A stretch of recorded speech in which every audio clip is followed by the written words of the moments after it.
national honor is important.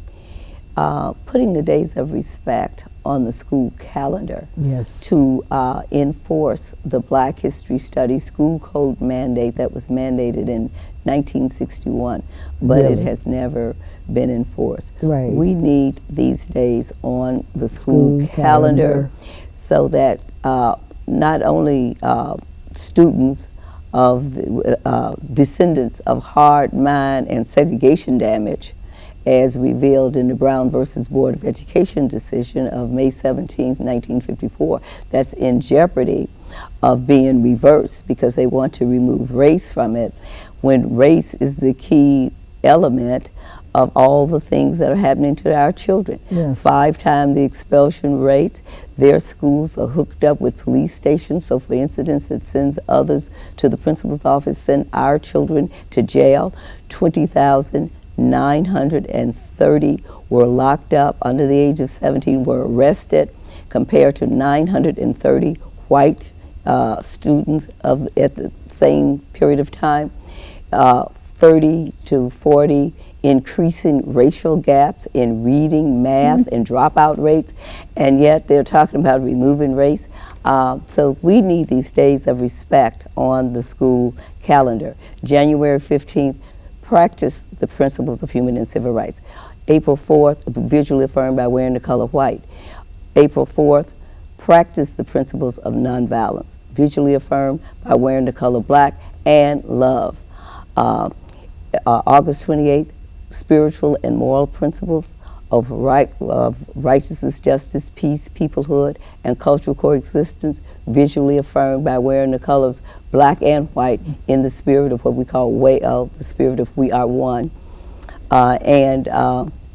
Putting these visually affirmed days of respect on the calendar will not only reach the children, the descendants of crimes of the untreated hard mine and segregation damage, but from the standpoint of the survivors of unjust laws of segregation, Jim Crow, genocide. And that's us. And if your grandparents were born before December 18, 1865, they were in slavery, and you are a crimes against humanity descendant, as well as survivor of unjust laws of segregation, Jim Crow, genocide. And I use the word genocide because by definition, it means killing members of the group, and number 2, causing serious physical or mental harm to members of the group.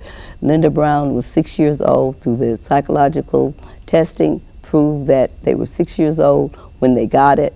It was doubtful that they would ever overcome the heart/self-esteem and mind damage. And if that's serious, if it was serious, by definition, it was genocide. And it's time that we just step up as a people and said, you know what, you already admitted genocide by definition on May 17th, 1954, with that Brown versus Board of Education decision.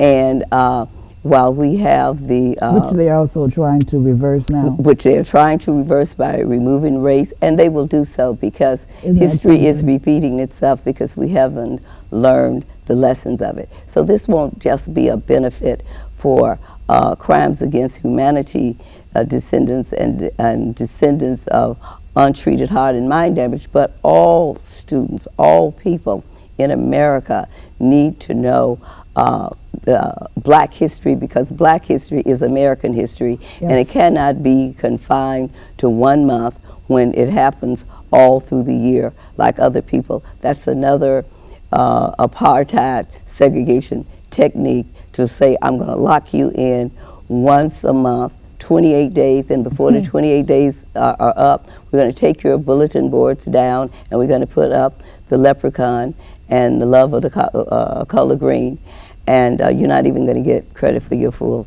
28 days.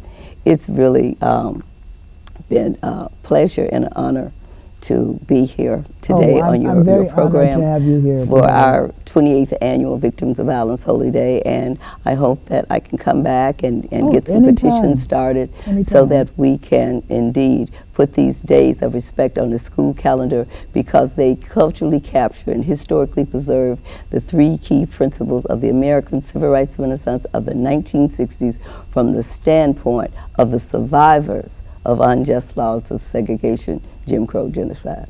And I'm so honored to have you on here today too, because it means a lot to me. Prior to you coming on, we had the founder and co-founder and president of Safe Haven Pregnancy Center, because of the unborn situation that I represent, and because of all the violence. I'm wearing this hoodie today. Like I say, I am Trayvon Martin. I'm with that group. I've written a letter to the Justice Department. We're demanding that they have a thorough investigation to even not interview the little girlfriend, to have this watchdog man even carry a gun. All these things are illegal. So write to your U.S. Justice Department. And like I say again, to Geraldo Rivera, you see, I got on the hoodie and I represent education. We know that. Bethune-Cookman University. I'm a graduate of Roosevelt University. And so we just want to be thankful that you all tune in today. And remember, Victims of Violence Holy Day.